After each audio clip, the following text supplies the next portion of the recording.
அனைவருக்கும் வணக்கம். இன்னைக்கு நம்ம பார்க்கக்கூடிய தலைப்பு வந்து பார்த்தீங்கன்னா, பிரித்து எழுதுக மற்றும் சேர்த்து எழுதுக.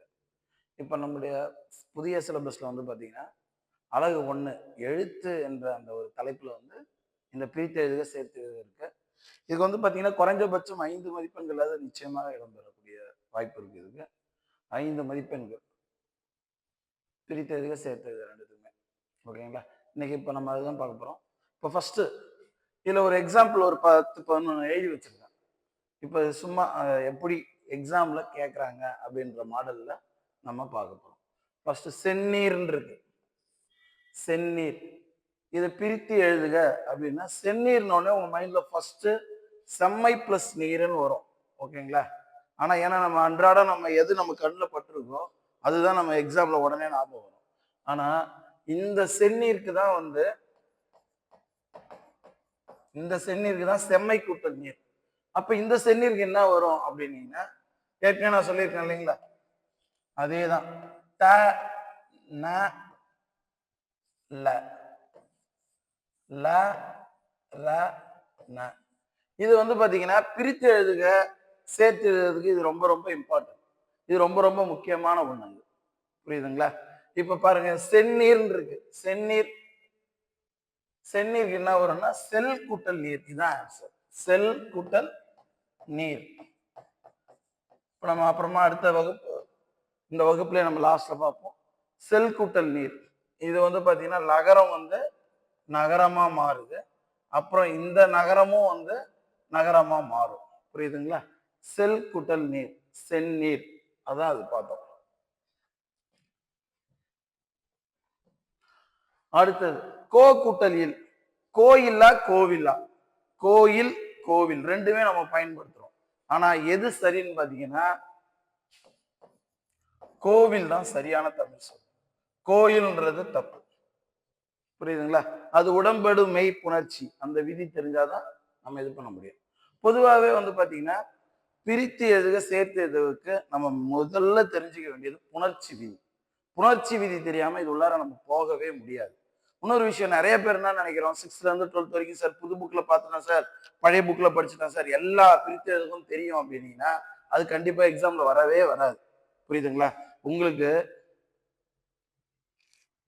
புணர்ச்சி விதி தெரிஞ்சு அந்த புரிதலோட நீங்க பார்த்தாதான் உங்களுக்கு விடை தெரியும். இப்ப செந்நீர் அப்படின்ன உடனே ஏ ஆப்ஷன்ல செம்மை கூட்டல் நீர் தான் இருக்கும். புரியுதுங்களா?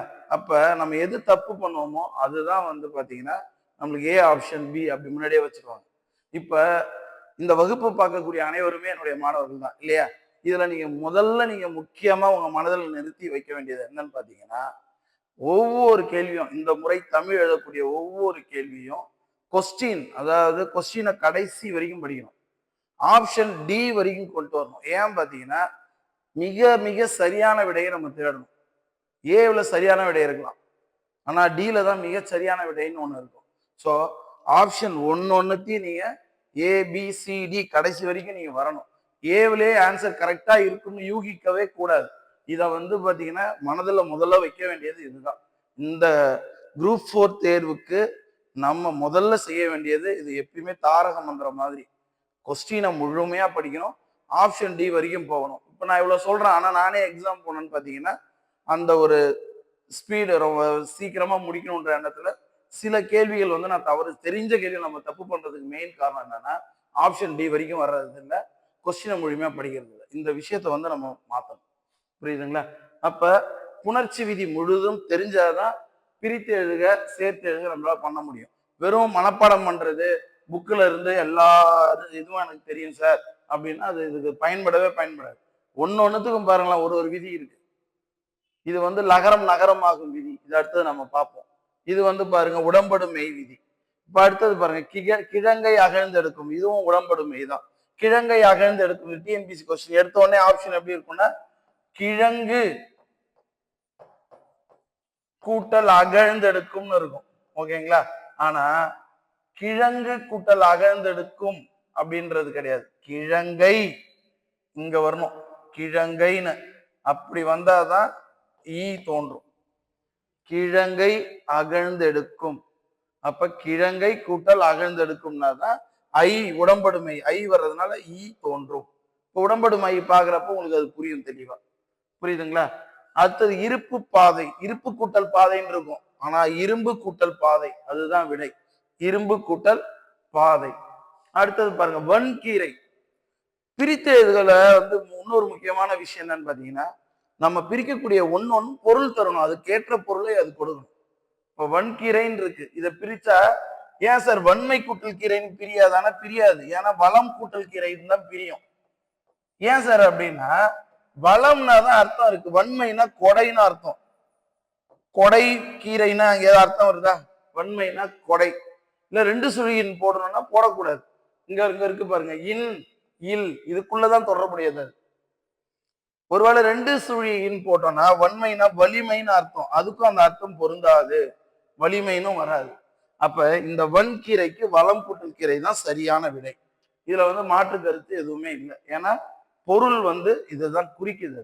அப்ப பிரித்ததுல ஒண்ணுமே பாத்தீங்கன்னா கரெக்டா முழுதும் அந்த பொருளை கொடுக்கணும். அடுத்தது பக்ருளி. இது வந்து பாத்தீங்கன்னா பல் கூட்டல் துளி, பல் கூட்டல் துளி, பக்ருளி.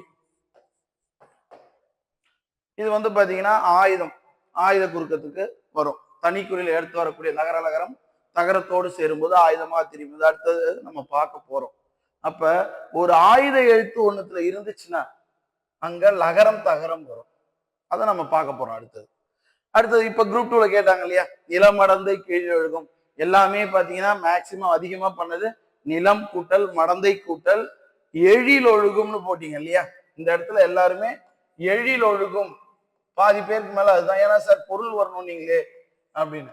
ஆனா கெழில்னாலும் அதே பொருளை தான் குறிக்குது. இங்க இக்கு இருக்கு பாருங்க, அவனே க்ளூ கொடுக்குறாங்க நம்மளுக்கு. இக்கு இருந்துச்சுன்னா இங்க கே வந்தாதானே இக்கு வரும். நான் சொல்றது புரியுதுங்களா? அப்ப நிலம் கூட்டல் மடந்தை கூட்டல் கெழில் ஒழுகும். புரியுதுங்களா? அப்ப இந்த இக்கு இருக்கிறதுனால இங்க கேவல தான் கண்டிப்பா முடிஞ்சிருக்கும். அடுத்தது 90. இது என்னதுன்னா 9 கூட்டல் 10ன்னு தான் ஆன்சர். 9 கூட்டல் 10. ஒரு மாடலுக்கு சும்மா உங்களுக்கு சொல்றேன் வேகமா. நம்ம இதை டெப்தா இப்ப பார்க்க போறோம். புரியுதுங்களா? இப்ப கேள்விகள் வந்து நம்மளுக்கு எளிமையாக கட்டாயமா இருக்காது. இந்த குரூப் 2 நம்மளுக்கு ஒரு மிகப்பெரிய படிப்பினையை ஏற்படுத்திருக்கு. என்னன்னா ரொம்ப எளிதாக எடுத்து நம்ம போகக்கூடாது. புரியுதுங்களா? ஒரு விஷயம்னா அந்த விஷயம் ஆ முதல் அக்கு வரை அனைத்தும் நம்ம தெரிஞ்சாதான் தேர்வுல பயம் இல்லாம எழுதப்படும். இப்ப நீங்க எக்ஸாம் எழுதுறப்ப ஒவ்வொரு கொஸ்டினுக்கும் நம்ம வகுப்புகள் நடத்துற ஒன்னொன்னு உங்களுக்கு ஞாபகம் வரும். புரியுதுங்களா? அந்த மாதிரி நீங்க இந்த வகுப்பத்தை வந்து தனியா ஒரு நோட் போட்டு நீங்க எல்லாமே எழுதிட்டு வந்தீங்கன்னா உங்களுக்கு லாஸ்ட்ல ரிவிஷன் பண்றதுக்கு யூஸ்ஃபுல்லா இருக்கும். எக்ஸாம்ல ஒரு தைரியமா உட்காந்து நம்ம எக்ஸாம் எழுத முடியும். அடுத்தது கீழ வீதி அப்படின்னா கிழக்கு பிளஸ் வீதி, திசை பெயர் புணர்ச்சி, அதை நம்ம பார்ப்போம். கிழக்கு பிளஸ் வீதி. அடுத்தது நாடு இழந்தான், குற்றியலுகர புணர்ச்சி, நாடு கூட்டல் இழந்தான். நற்றுணை, நல் கூட்டல் துணை, இதுவும் வந்து பாத்தீங்கன்னா புணர்ச்சியில ஒரு விதி தான். இது குற்றியலுகர புணர்ச்சி, இதுவும் புணர்ச்சி விதி தான் நம்ம பார்ப்போம். ஸோ இப்போ நம்ம கிட்டத்தட்ட ஒரு 11 வித்தியாசமா இருக்கு பாருங்க. 11மே டிஃப்ரெண்டா இருக்கு பாருங்க. ஒன்னொன்னு ஒரு மாதிரி. நம்ம வெறும் நற்பண்பு நன்மை கூட்டல் பண்பு அதையே மனப்பாடம் பண்ணிட்டு எளிமையா இருக்கிற பகுதியை மட்டும் பார்த்துட்டு போறது கிடையாது. நான் சொல்றது புரியுதுங்களா? நீங்க வந்து தெளிவாக புரியணும் ஒன்னொன்னும். இப்ப இதே நன்மை கூட்டல் துணைன்னு கொடுத்துருக்காங்கன்னு வச்சுங்க, அதுதான் ஆன்சர். ஃபர்ஸ்ட் ஆப்ஷன் அதுதான். புரியுதுங்களா? அதுக்கு அடுத்ததுதான் நல் கூட்டல் துணை. ஒரு விதி, ஒவ்வொரு விதியும் நம்ம மைண்ட்ல ஏத்திக்கணும். புரியுதுங்களா? ஃபர்ஸ்ட் புணர்ச்சினா என்ன? நிலைமொழியின் ஈரும் வருமொழியின் முதலும் ஒன்றாக இணைவதுதான் புணர்ச்சி. அப்ப நீங்க பாருங்களேன், நம்ம ரெண்டு சொற்கள் இருக்கும், ரெண்டு சொற்கள். இது ஃபர்ஸ்ட் வர்றது நிலைமொழி, அடுத்து வர்றது வருமொழி. இது ரெண்டும் சேர்ந்து வருவதுதான் நம்மளுக்கு புணர்ச்சியில் கிடைக்கக்கூடியது. புரியுதுங்களா? இப்ப பாருங்களேன், இயல்பு புணர்ச்சி வந்து பாத்தீங்கன்னா ரெண்டு வகைப்படும். இயல்பு புணர்ச்சி விகார புணர்ச்சி ரெண்டு வகைப்படும். இப்ப வாழைன்றது நிலைமொழி, மரம் என்பது வருமொழி. அப்ப இதுதான் நிலைமொழி, இதுதான் வருமொழி. முதல்ல நம்ம புணர்ச்சியில தெரிஞ்சுக்க வேண்டியது இதுதான். எது நிலைமொழினா முதல்ல வர்றது நிலைமொழி, அடுத்து வரக்கூடியது வருமொழி. புரியுதுங்களா? அப்புறம் வந்து பாத்தீங்கன்னா புணர்ச்சி இயல்பு விகாரம் ரெண்டு வகைப்படும். இயல்பு புணர்ச்சி இப்ப பாருங்க, வாழை கூட்டல் மரம் எவ்வித மாற்றமும் இன்றி புணர்வது இயல்பு புணர்ச்சி. எந்த ஒரு சொல் இன்னொரு சொல்லோடு இணையும் போது எந்த மாற்றமும் ஏற்படாது. இப்ப பாருங்க, வாழை கூட்டல் மரம் வாழை மரம் தான் நம்ம எழுதுறோம். வேற இதுல ஏதாவது ஒரு புதுசா எதுவும் சேர்க்கவும் இல்லை, நீக்கவும் இல்லை, எதுவும் பண்ண போறது. இதுதான் இயல்பு புணர்ச்சி, எவ்வித மாற்றமும் இன்றி இருப்பது. அடுத்தது விகாரம். விகாரம் பொறுத்த வரைக்கும் 3 வகைப்படும்: தோன்றல், திரிதல், கெடுதல். தோன்றல் என்பது ஒரு புதிய எழுத்து உருவாகும். திரிதல் என்பது ஒரு எழுத்து இன்னொரு எழுத்தாக திரியும். மேக்சிமம் பாத்தீங்கன்னா திரிதல் அப்படின்றது நம்ம முன்னாடி சொன்னோம்ல, அந்த டேனால லேரான அதுக்குள்ளதான் மாறுபாடு வரும். புரியுதுங்களா? அது ரொம்ப ரொம்ப முக்கியமானது. அதுக்கு அடுத்தது இப்ப கூட பாருங்களேன், தோன்றல் வாழை கூட்டல் பழம் வாழைப்பழம். திரிதல் பல் கூட்டல் பொடி பற்பொடி, பல் கூட்டல் பொடி பற்பொடி. இந்த இல்லு வந்து இதுதான் மாறி இருக்கு, இதுதான் திரிதல். அடுத்தது கெடுதல் வந்து பாத்தீங்கன்னா மரம் கூட்டல் வேர். இந்த இம் கெட்டு போயிடுச்சு பாருங்க, மரவேர். மரம் கூட்டல் வேர் மரவேர். இது ஒரு அடிப்படை தெரிஞ்சுக்கணும். நீங்க என்ன இப்ப இதுல தெரிஞ்சுருக்கீங்க அப்படின்னா, புணர்ச்சி என்பது என்னன்னா சார், நிலைமொழியின் ஈரும் வருமொழியின் முதலும் ஒன்றாக இணைவது. அப்ப விஷயமே இதுலதான் இருக்கு. எல்லாத்துலயும் பாருங்களேன், இதுலதான் விஷயமே இருக்கு, இதுலதான் இருக்கு. புரியுதுங்களா? நிலைமொழியின் ஈரும் வருமொழியின் முதலும் ஒன்றாக இணைவது புணர்ச்சி. அப்படி இருக்கிறப்ப எந்த மாற்றமும் இல்லைன்னா அது இயல்பு. புதிய எழுத்து தோன்றுச்சுன்னா அது வந்து பாத்தீங்கன்னா தோன்றல். ஒரு எழுத்து இன்னொரு எழுத்தா மாற்றம் அடைந்தால் திரிதல். திரிதல்னா மாற்றம் அடையாது. அடுத்தது ஒரு எழுத்து காணாமல் போகுது அப்படின்னா அது மறைதல். இப்ப மரம் கூட்டல் வேர் மரவேர். ஓகேங்களா? சில சொற்கள்ல பாத்தீங்கன்னா ஒன்றுக்கும் மேற்பட்ட நிகழ்வுகள் ஏற்படும். இப்ப பாருங்க, நாடகம் கூட்டல் கலை, நாடக கலை. இம்மு மறைஞ்சு போய் தோன்றல், புதிய எழுத்து தோன்றுது, இம்மு மறையுது. அப்ப கெடுதல் தோன்றல் ரெண்டுமே இருக்கு பாருங்க நாடக கலை. புரியுதுங்களா? அதுக்கு அடுத்தது ரொம்ப ரொம்ப முக்கியமானது இது. ஏன்னா இதுக்கப்புறம் நான் சொல்றது எல்லாமே உயிர் உயிர் முதல், மெய் முதல்னு சொல்லுவேன். புரியுதுங்களா? அப்ப நீங்க ஒரு சிம்பிளான ஒரு விஷயம் தெரிஞ்சுக்கணும். ஈருனாலே அது உயிர் ஈரை மட்டும்தான் குறிக்கும் புணர்ச்சி விதியில. ஈருன்னு ஒண்ணு சொல்றேன்னு வச்சுக்க. இப்ப 2 சொல் இருக்கு. இப்ப இந்த 2 சொல் இருக்கு. ஈருன்னா இதுக்குதான் வரணும், முதல்னா இதுக்குதான் வரும். புரியுதுங்களா? இப்ப இது வந்து நிலைமொழி, இது வருமொழி. ஏன்னா நான் ஃபர்ஸ்டே சொல்லிட்டேன் இல்லையா, நிலைமொழியின் ஈரும் வருமொழியின் முதலும் ஒன்றாக இணைவதுதான் புணர்ச்சின்னு சொல்லிட்டேன். அப்ப பாருங்க, நிலைமொழியின் ஈறு வருமொழியின் முதல் அப்படி ஒன்றாக இணையணும், அதுதான். அப்ப ஈறு அப்படின்னாலே ஒரு சொல்லின் கடைசிக்கு போயிடணும். அது உயிரீரா இருந்தாலும் சரி, மெய்யீர் இருந்தாலும் சரி. இப்ப பாருங்க, உயிரீறு ஃபர்ஸ்ட். இப்ப கலை அப்படின்னு ஒரு சொல் இருக்கு. புரியுதுங்களா? கலை அப்படின்னு அது பாருங்க, கடைசி இல் குட்டல் ஐ. அந்த சொல்லுக்கு கடைசிக்கு போயிடுறேன். உயிரீருனாலே கடைசி தான். இல் குட்டல் ஐ. இப்ப இந்த ஐன்றது உயிரெழுத்து தானே, அதனாலதான் இதுக்கு பேர் வந்து உயிரீர். இந்த லை என்பது எப்படி மாறுது? இல் குட்டல் ஐ. அப்ப எப்படி இருக்கு? ஐ என்பது உயிர் ஈர். அடுத்து விழா, இழ் குட்டல் ஆ. ஆ என்ற நெடில் எழுத்து தான் வருது பாருங்க. அப்ப உயிர் எழுத்து தான் வருது, அதனால இதுக்கு பேர் வந்து உயிரீர். உயிர் முதல் அப்படின்னா சிம்பிள் தான். உயிர் முதல் என்பது உயிர் எழுத்து முதல்ல இருக்கும். புரியுதுங்களா? உயிர் எழுத்து முதல்ல இருக்கும். அருமை அ உயிர், உடல் உ. புரியுதுங்களா? அடுத்தது மெய்யீருன்னா உங்களுக்கு தெரியாத ஒண்ணு இல்ல, லாஸ்ட்ல பாருங்க, மெய் எழுத்து தான். ஈறு வந்து மெய் எழுத்துல முடிஞ்சது. புரியுதுங்களா? மெய் முதல். மெய் முதல் அப்படின்றது முதல் எழுத்து வந்து பாத்தீங்கன்னா உயிரும் மெய்யும் கலந்து இருக்கும். ஆனா அது முதல்ல எழுதுறப்ப பாருங்க, மெய் தான் நம்ம ஃபர்ஸ்ட் எழுதும். அதனாலதான் இதுக்கு பேர் மெய் முதல். இக்கு பிளஸ் ஊ தான் கு. அப்ப இங்க இருக்கிறது முதல்ல என்ன இருக்கு? இக்கு, மெய் முதல். தொகைன்னு இருக்கு, இத்து குட்டல் ஓ, இத்து. மெய் தான் முதல்ல இருக்கு, அதனால பாத்தீங்கன்னா இது வந்து மெய் முதல். ஏன்னா மெய் ஈருனா என்ன, மெய் முதல்னா என்ன, உயிர் ஈருனா என்ன, உயிர் முதல்னா என்னன்னு தெரியும். புரியுதுங்களா? இப்ப இங்க பாருங்க, மணி குட்டல் அடி. மணி இன் குட்டல் ஈ. அப்ப உயிர் ஈர் பாருங்க, உயிர் ஈர். முதல் எழுத்து அழகா இருக்கு, உயிர் முதல். அடுத்தது பனி காற்று, இன் குட்டல் ஈ. அப்ப உயிர் ஈர் இருக்கு பாருங்க, உயிர் ஈர். உயிர் முதல், இக்கு குட்டல் ஆ. அப்ப இது என்ன வரும்? மெய் முதல். அடுத்தது மெய் ஈறு அழகா இருக்கு, மெய் ஈறு. உயிர் முதல், மெய்யீறு மெய் முதல், மெய்யீறு மெய் முதல். புரியுதுங்களா? அப்ப இந்த இதுல நீங்க நம்ம தெரிஞ்சுக்கிட்டது என்ன தெரியுமா தெரிஞ்சுக்கிட்டோம்? ஈறு அப்படின்னா நிலைமொழியின் கடைசி பார்ப்போம் சார்.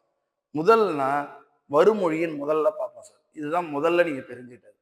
அடுத்தது நிலைமொழியின் ஈறு, வருமொழியின் முதல்ல உயிரீறு, மெய்யீறு, உயிர் முதல் மெய் முதல். இது எப்படி நம்ம பிரிச்சு பார்க்கணுன்றது உங்களுக்கு இப்ப தெளிவா புரிஞ்சிடும். அடுத்தது சுற்றியலுகிற புணர்ச்சி அடுத்து நம்ம பார்ப்போம். அதுக்கு முன்னாடி ஃபர்ஸ்ட் உடல் மேல் உயிர் வந்து ஒன்றுவது இயல்பே. உடல் மேல் உயிர் வந்து ஒன்றுவது இயல்பே. இது என்ன அப்படின்னா, இப்ப கடல் கூட்டல் அலை, கடல் கூட்டல் அலை, இல் கூட்டல் இருக்கு பாருங்க, இல் கூட்டல் ல, கடல் கூட்டல் அலை, கடல் அலை. அப்ப உடல் மேல் உயிர் வந்து ஒன்றுவது இயல்பே. இது எவ்வகை புணர்ச்சினா, இது ஒரு இயல்பு புணர்ச்சி, இயல்பு புணர்ச்சி.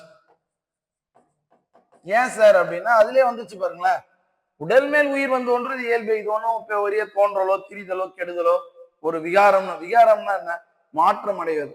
புரியுதுங்களா? அது மாதிரி ஒண்ணுமே இல்லை, இயல்பான ஒண்ணுதான் அது. அவங்களே சொல்றாங்க உடல் மேல் உயிர் வந்து ஒன்றுவது இயல்பு. ஏன்னா நம்ம அடிக்கடி பார்ப்போம் உடல் மேல் உயிர் வந்து ஒன்றுவது இயல்புன்ற விதி. புரியுதுங்களா? அடுத்தது மெய்யீற்று புணர்ச்சி. மெய்யீற்று புணர்ச்சியில முக்கியமா நம்ம பார்க்க வேண்டியது மெய்யீற்று புணர்ச்சி. தனி குறில் முன் உயிர் வரின் ரெட்டும், தனி குறில் முன் உயிர் வரின் ரெட்டும். இப்ப எக்ஸாம்பிள் பாருங்களேன், மேல கடல் கூட்டல் அலைன்னு இருக்கு, கீழே கல் கூட்டல் அணைன்னு இருக்கு. இதுல தனி குறில்னா இதுதான் தனி குறில். தனி குறிலுக்கு அப்புறம் இல், தனி குறிலுக்கு அப்புறம் மெய், இத வந்திருக்கு பாருங்க. தனி குறில் முன் இந்த உயிர் எழுத்து வந்துச்சுன்னா இது வந்து என்ன ஆகும்னா ரெட்டும், ரெட்டித்து புணரும். அதாவது இந்த இல் இருக்குல்ல, இன்னொரு இல் நீங்க சேர்த்தணும். ஆனா இங்க அப்படி கிடையாது. உடல் மேல் உயிர் வந்து ஒன்றுவது இயல்பு. ஏன் சார் அப்படின்னா இது தனி குறில் கிடையாது. ரெண்டு எழுத்துக்கு அப்புறமா தான் இங்க இல் வருது. எது வேணாலும் வரலாம், மெய் இல்லு வரலாம், இம் வரலாம், இன்னும் எது வேணாலும் வரலாம். ஆனா இங்கேயும் ஆனா தனி குறில் முன் வரணும். இந்த பாருங்க, கல் கூட்டல் அணை. அப்ப ஏற்கனவே இங்க கல் இருக்கு, அது எழுத்தா இல்லுக்கும் ஆகும். உடல் மேல் உயிர் வந்து ஒன்றுவது இயல்பு இல்ல, புதிய எழுத்து உருவாகும். புரியுதுங்களா?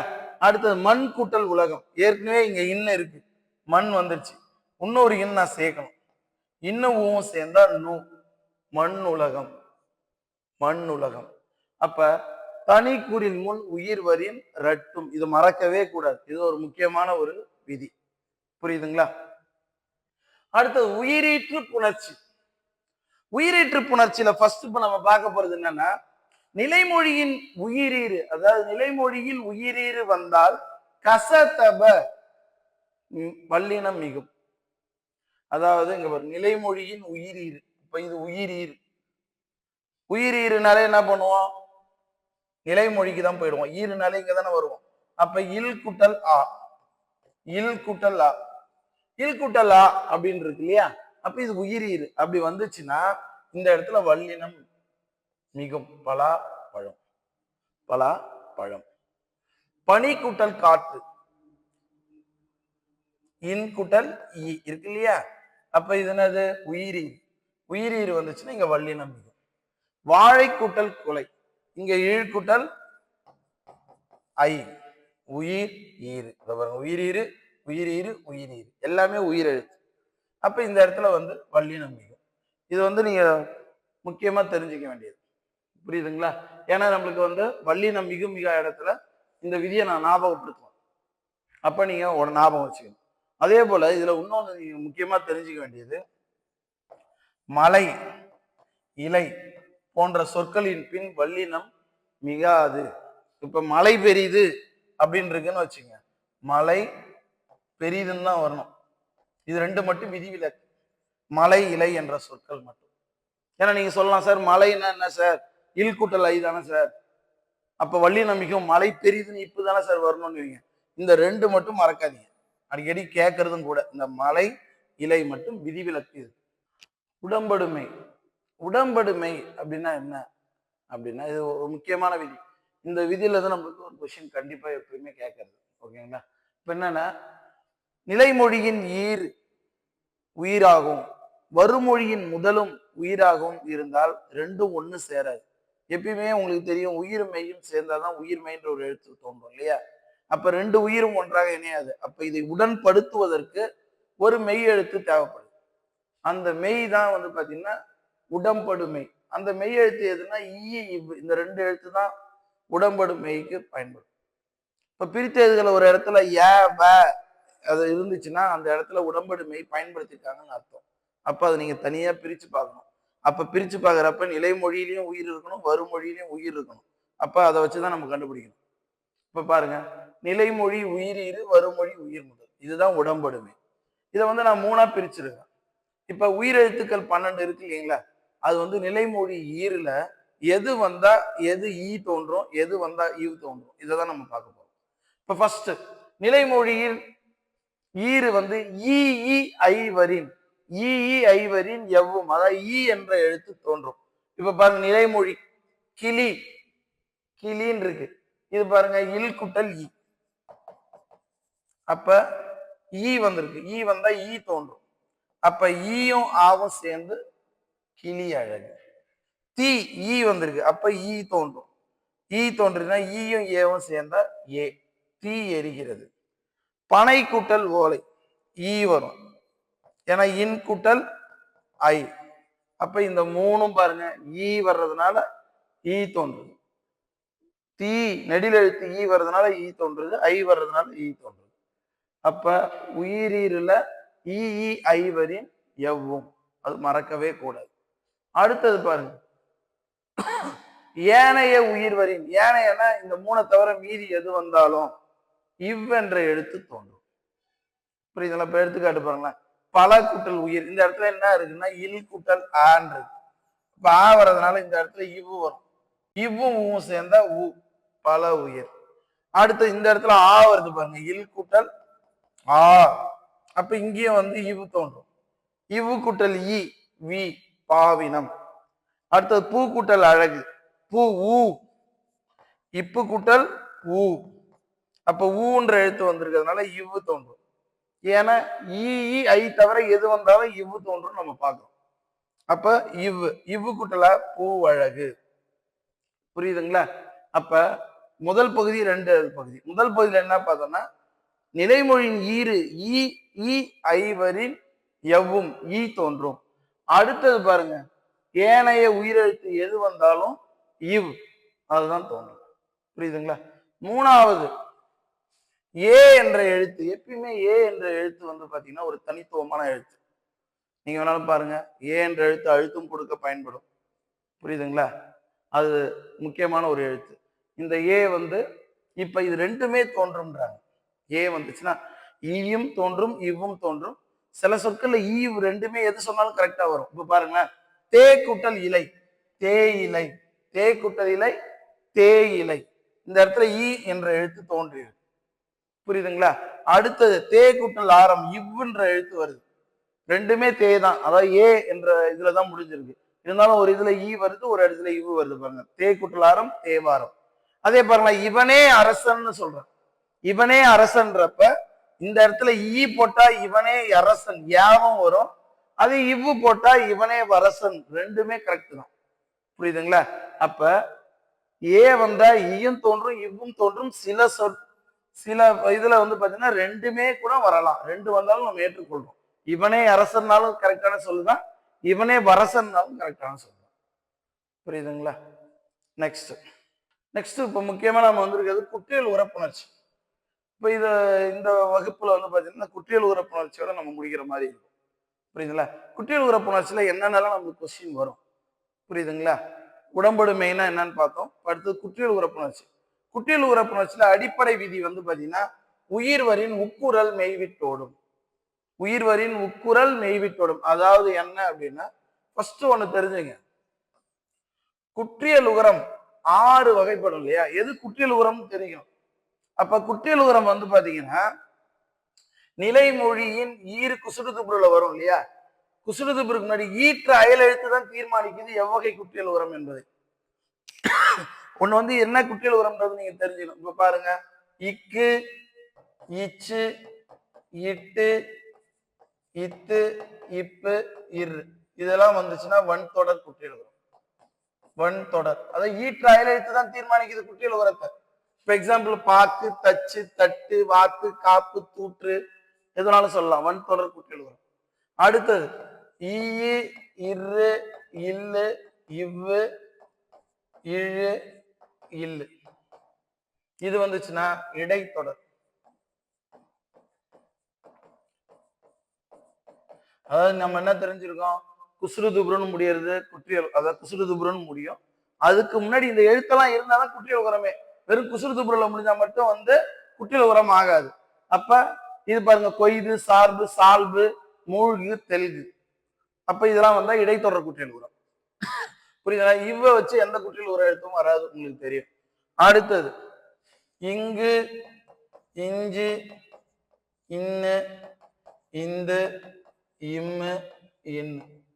இது வந்துச்சுன்னா மென் தொடர். மென் தொடர். அப்ப ஈற்ற அயல் எழுத்து வந்து பாத்தீங்கன்னா, ஈற்ற அயல் எழுத்து வந்து சங்கு, பஞ்சு, நண்டு, சந்து, கம்பு, நன்று, அது போல வந்துச்சுன்னா மென்தொடர் குற்றியல் வரும். அப்ப ஈற்று அயல் எழுத்து தீர்மானிக்குது. இது அடிப்படை. வன்தொடர், இடைத்தொடர், மென்தொடர். அடுத்தது ஆயுத தொடர். அது உங்களுக்கு தெரியும், ஆயுத எழுத்து வந்துச்சுன்னா ஆயுத தொடர். ஆயுத தொடர். ஆயுத எழுத்து என்னது? எஃகு, அஃது. பாருங்க, எஃகு கூணு முடியுது, அதுக்கு முன்னாடி ஆயுத எழுத்து அஃது. அது வந்து ஆயுத தொடர் குற்றியல் வரும். அடுத்தது நெடில் தொடர் குற்றியல் வரும். நெடில் தொடர் 2 எழுத்துல இருக்கணும், முதல் எழுத்து நெடில் எழுத்தா இருக்கணும், அவ்வளவுதான் நெடில் தொடர் குற்றியல் வரும். ஏன்னா இதெல்லாம் தெரியணும், என்னென்ன குற்றியல் வருமோ உங்களுக்கு தெரிஞ்சாதான் இது உள்ளாரையே நம்ம போக முடியும். புரியுதுங்களா? இப்ப நெடில் தொடர் குற்றியல் வரும் பார்த்தீங்கன்னா 2 எழுத்து தான். 2 எழுத்து. முதல் எழுத்து நெடில் எழுத்து. முதல் எழுத்து நெடில். அதுதான் நெடில் தொடர் குற்றியல் வரும். அது பாருங்க, நிறைய சொல்லலாம்.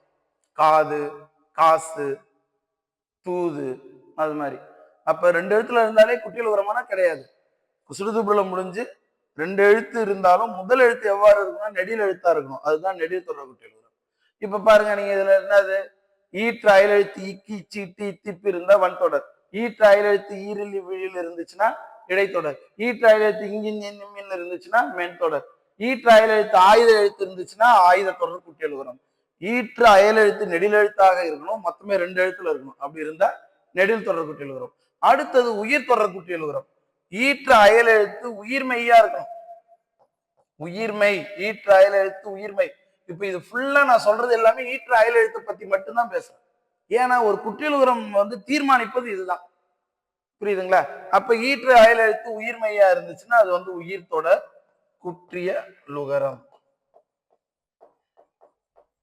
அது என்ன சரி, ஈற்று அயல் எழுத்து உயிர் தொடர்னா அப்ப வரகுன்னு இருக்குன்னு வச்சுங்க. வரகு.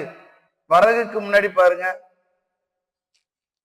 இரு குட்டல் ஆன்னு இதை பிரிக்கலாம். இரு குட்டல் ஆ. அப்ப உயிர். ஈற்று அயல் எழுத்து உயிர் எழுத்தா இருக்கு பாருங்க, அதனால இது உயிர் தொடர் குற்றியல் உரம். அப்ப நீங்க குற்றியல் உரத்தில் நீங்க என்ன புரிஞ்சுக்கிட்டீங்க அப்படின்னா, குறுமை பிளஸ் இயல் பிளஸ் உகரம் குற்றியல் உரம் இல்லையா? குசுடு துப்ர ஆகிய 6 எழுத்துக்கள் தமக்குரிய இயல்பான ஒரு மாத்திரை அளவிலிருந்து குறைந்து அரை மாத்திரை அளவில் ஒலிக்கணும். அப்ப எப்ப அரை மாத்திரை அளவில் ஒலிக்கும்னா இந்த 6 விதிக்குட்பட்டு தான் அரை மாத்திரையில் ஒலிக்கும். அப்ப 6 விதி என்ன சார்? குசுடு துப்ரல முடிஞ்சு அதுக்கு முந்தின எழுத்து ஈற்று அயல் எழுத்து இக்கி சிட்டி திப்பு இருந்துச்சுன்னா வன்தொடர் குற்றியல் வரும். ஈரிழிவில் இருந்துச்சுன்னா இடைத்தொடர் குற்றியல் வரும். இங்கின் மின் இருந்துச்சுன்னா மென்தொடர் குற்றியல் வரும். ஆயுத எழுத்து இருந்துச்சுன்னா ஆயுத தொடர் குற்றியல் வரும். 2 எழுத்து இருந்து முதல் எழுத்து நெடில் எழுத்தா இருந்தா நெடில் தொடர் குற்றியல் வரும். ஈற்று அயல் எழுத்து உயிர்மெய் எழுத்தாக இருந்தால் ஒரே ஒரு குற்றியல் உரம் மட்டும்தான் ஈற்று அயல் எழுத்து உயிர்மெய் எழுத்தா இருக்கும். புரியுதுங்களா? அது வந்து பாத்தீங்கன்னா உயிர் தொடர் குற்றியல் உரம். அப்ப என்னென்ன குற்றியல் உரம் தெரியணும். ஏன்னா அடுத்து நான் அதை பத்தி குறிப்பிட்டு சில குற்றியல் உரத்தை பத்தி உங்களுக்கு சொல்லுவேன். அப்ப இதை மைண்ட்ல நீங்க வச்சுக்கணும். அதுக்கு அடுத்தது இப்ப பாருங்க, இது குற்றியல் உரமானா குற்றியல் உரம் தான். ஏன்னா குசுடுதுப்புல முடிஞ்சிருக்கு, அதுக்கு முன்னாடி வந்து பாத்தீங்கன்னா இங்கிஞ்சி மின் வந்திருக்கு. இது சிறப்பித்து சொல்லணும்னா எவ்வகை குற்றியல் உரம் அப்படின்னா மென்தொடர் குற்றியல் உரம். ஆனா நமக்கு அது தேவையில்லை. பொதுவா இது வந்து என்னன்னா குற்றியல் உரம். குற்றியல் உரம் வந்தா என்ன ஆகும் அப்படின்னா, இங்க இருக்கக்கூடிய உகரம் கெட்டு போயிடும். உயிர் வரின், ஏன்னா இங்க உயிர் எழுத்து வரணும், மெயின் அதுதான். குற்றியல் உகரம் வந்து அதுக்கு பக்கத்துல உயிர் எழுத்து வந்துச்சுன்னா, வறுமொழி முதல்ல உயிர் வந்துச்சுன்னா இந்த உகரம் கெட்டு போயிடும். உகரம் கெட்டு போயிடுச்சுன்னா அப்புறம் இக்கு கூட்டல் ஆ, உடல் மேல் உயிர் வந்து ஒன்றுவது இயல்பே, கிழங்கு அகழ்ந்து அப்படின்னு வந்துடும். இந்த கு இங்க பாருங்க எப்படி வந்துடும், கிழங்ககழ்ந்து, கிழங்ககழ்ந்து.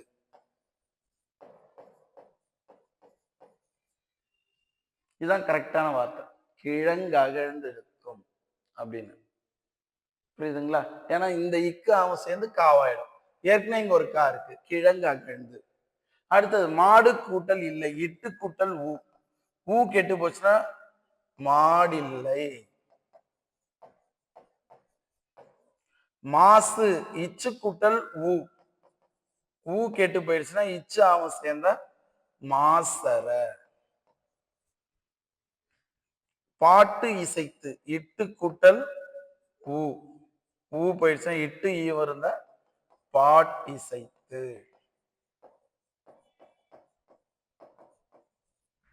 அடுத்து அமுதென்று இத்து கூட்டல் ஊ. இத்து ஏவும் சேர்ந்தா அமுதென்று. இதுதான் வந்து பாத்தீங்கன்னா குற்றியல் உறப்புணர்ச்சியின் ஃபர்ஸ்ட். உயிர் வரின் உக்குரல் மெய்விட்டுள். செப்பு கூட்டல் ஏடு இப்பு கூட்டல் ஊ. இப்பு ஏவும் சேர்ந்தா செப்பேடு. புரியுதுங்களா? இது உயிர்வரின் உக்குரல் மெய்விட்டோடும்னா எந்த குற்றியல் உரம் வந்தாலும் உயிர் எழுத்து வந்துச்சுன்னா உகரம் கெட்டு போகும். எந்த குற்றியல் உரம்னாலும் வரலாம். நான் சொல்றது புரியுதுங்களா? இந்த குறிப்பிட்ட குற்றியல் உரம் இல்ல, எது வந்தாலும் உயிர்வரின் உக்குரல் மெய்விட்டோடும். இந்த விதியை மறக்கவே மறக்கக்கூடாது.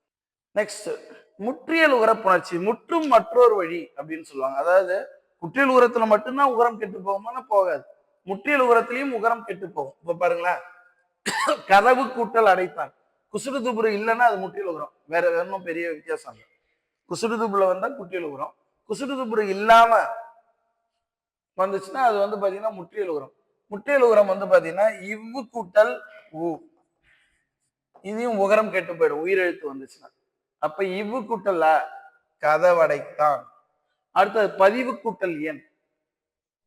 இவ்வு கூட்டல் ஊ, உகரம் கெட்டு போயிடும். இவ்வு ஏவும் சேர்ந்த வே, பதிவெண். அப்ப குற்றியல் உகரம் மட்டும் உயிரெழுத்து வந்துச்சுன்னா உகரம் கெட்டு போகாது, முற்றியல் உரங்களிலையும் கெட்டு போகும். புரியுதுங்களா? இது பார்த்துக்கு, இது முற்றியல் உகரம். இதெல்லாம் அடுத்தது குற்றியல் லிகர புணர்ச்சி. குற்றியல் லிகரம்னா உங்களுக்கு தெரியும், ஏ வந்துச்சுன்னா உகரம் இகரமாக மாறும். புரியுதுங்களா? அதாவது ஏ வந்துச்சுன்னா அதே விதிதான் இதுலயும் குற்றியல் உகரத்தில். குரங்கு பிளஸ் யாது இக்கு கூட்டல் ஊ. இந்த இக்கும் யாவும் சேர்ந்து கி என்ன மாறும். புரியுதுங்களா? குரங்கி யாது, கொக்கி யாது, இதுலயும் உகரம் கெட்டு போயிடும் குற்றியல் உகர புணர்ச்சியில. உகரம் கெட்டு போய் இந்த இக்கு பதில் இங்க ஈ அப்படின்ற எழுத்து வந்து இகரம், இகர ஓசையோட குரங்கி யாது கொக்கி யாதுன்னு. அதாவது உகரம் வந்து கெட்டு போய் இகரமாக தீயும், உகரம் வந்து இகரமாக மாறும். அப்ப இங்க ஈன்றது வந்து கி, குரங்கி யாது கொக்கி யாதுன்னு வரும். குற்றியல் உகரப்புணர்ச்சி அப்படின்னு பாத்தீங்கன்னா உகரம் இகரமாக தெரியும். இதுதான் அதுல. புரியுதுங்களா? உகரம் வந்து இகரமாக மாறும். அப்ப இந்த உகரம் வந்து இகரமா மாறுச்சுன்னா இக்கு ஈயும் சேர்ந்தா கி, இக்கும் ஈயும் சேர்ந்தா கி, கொக்கி யாது. அவ்வளவு. அடுத்த வகுப்புல இதோட தொடர்ச்சியா இருந்து